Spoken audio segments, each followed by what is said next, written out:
Dwarven Realms is an action RPG with a massive skill tree and a massive loot system with tons of weapons and accessories that lets you do all sorts of crazy things with the right builds. I can still feel the rush of pounding my way through level after level. No monster or boss could stop me. I dropped most of them in an instant. I had lightning and fire and energy exploding all around, and everything fell at my might as I hacked through, until all of a sudden I was the one going down in an instant, and it took forever for me to drop any of the mobs. I was still upgrading gear all the time and adding points into the skill tree, but it made no difference. At least from those moments, I learned it's super simple and easy to rebuild your spec tree, and you never feel punished by doing so, as well as it's easy to change gear and powers, which means you can swap playstyles at any point you want to.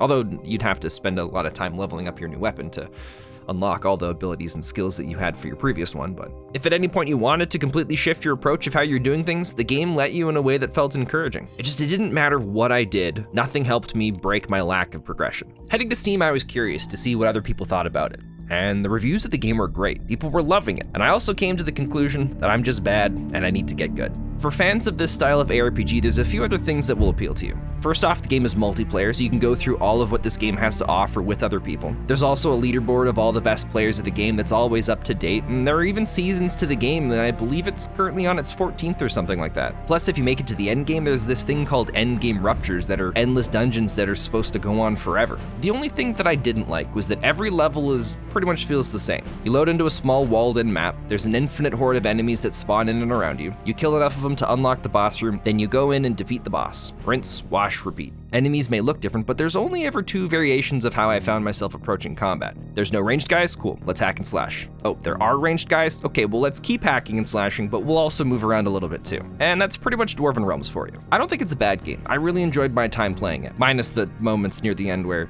I couldn't figure out how to actually make any progress. So I don't know if it's a balancing issue or if I'm just bad at it, but while I received this game for free to review it, it still sits at a nice $6.50 Canadian, which I think makes this a great price range and something I can happily recommend to others.